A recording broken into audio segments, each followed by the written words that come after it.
The Richest Season by Maryann McFadden. Narrated by Cassandra Campbell. Copyright 2008 by Maryann McFadden.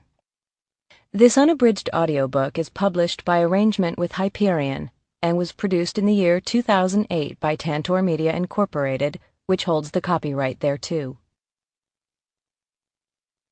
Part 1. Running Away. Chapter 1.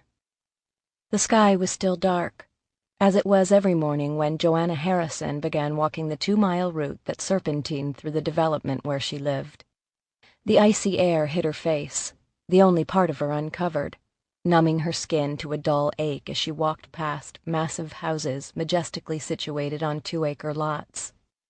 But unlike other mornings, she wasn't thinking about her day at work, errands afterward, or her children thousands of miles away.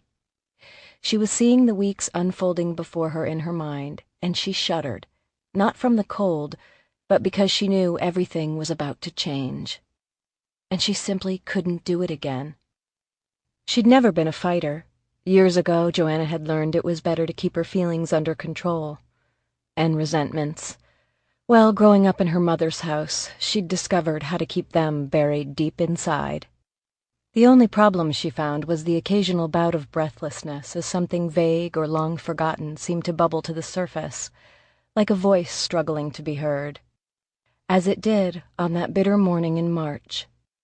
Just before dawn, as her sneakers hit the ground again and again with a soft crunching of frozen dead leaves, following a routine she'd clung to like a lifeline, that voice rose to the edge of Joanna Harrison's consciousness, like the quiet crackling of lake ice about to thaw. Leave. Pumping her arms, she picked up the pace, her sleep-stiff muscles finally warming up. She stopped briefly, bending her left leg a few times until the knee clicked into place. A little arthritis, the harbinger of middle age. She thought of Sharon, and how they would have laughed over this. Sharon was the only real friend she'd made when they moved to New Jersey 3 years ago.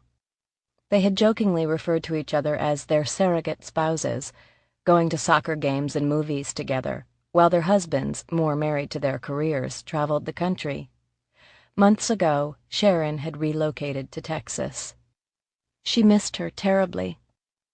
The sun was just peeking over the barren hills to the east as she left the sidewalk and headed into the wooded trail that looped behind the houses.